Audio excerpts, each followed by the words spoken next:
Salut, bienvenue sur Hardwizard Info. Maintenant, je vais vous montrer comment changer la fréquence d'échantillonnage sur le microphone Razer Seirin V3 Mini. Pour changer la fréquence d'échantillonnage, vous devez avoir l'application Razer Synapse sur votre appareil.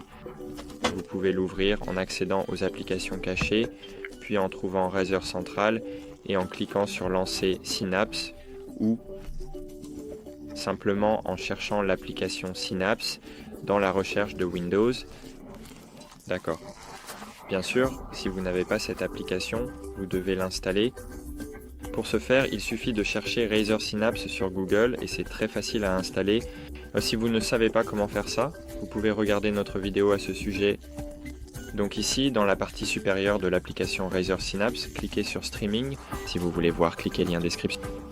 Votre microphone Razer n'est pas visible ici pour le moment, donc déconnectez simplement votre microphone Razer de votre ordinateur portable ou PC et reconnectez-le, attendez un moment et ici vous verrez le streaming est super, le microphone est disponible ici maintenant et ici, comme vous pouvez le voir, nous avons la fréquence d'échantillonnage et nous pouvons la changer.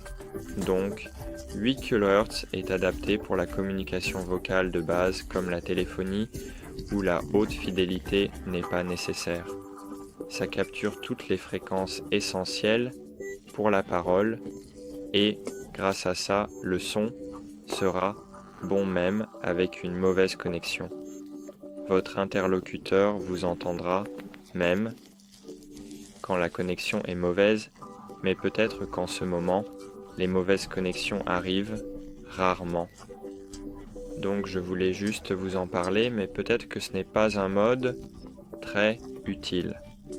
16 kHz est souvent utilisé dans les applications de voix sur IP, offrant une meilleure clarté que 8 kHz, tout en se concentrant toujours sur les fréquences de la parole.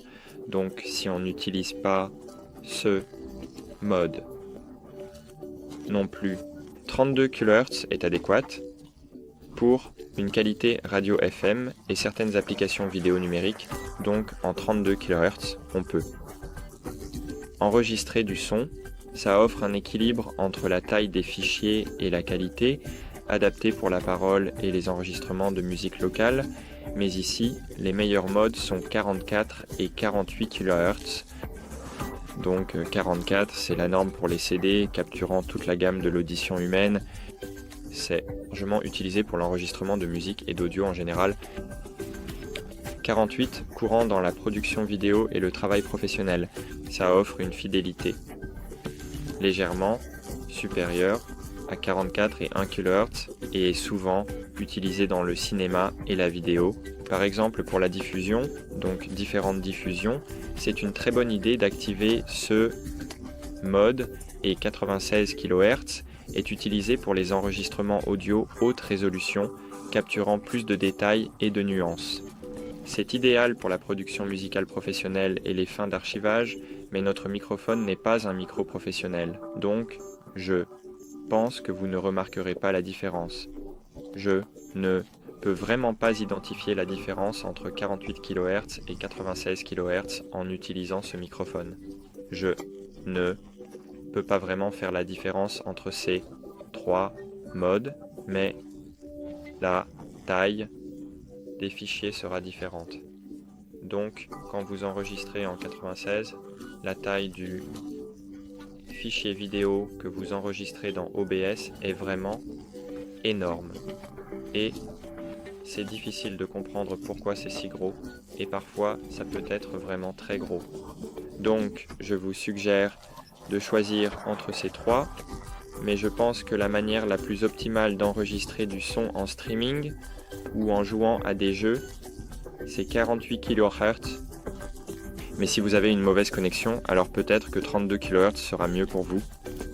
Voilà tout. Merci d'avoir regardé. Aimez cette vidéo, abonnez-vous à notre chaîne. J'espère que cette vidéo vous a été utile et au revoir, à bientôt.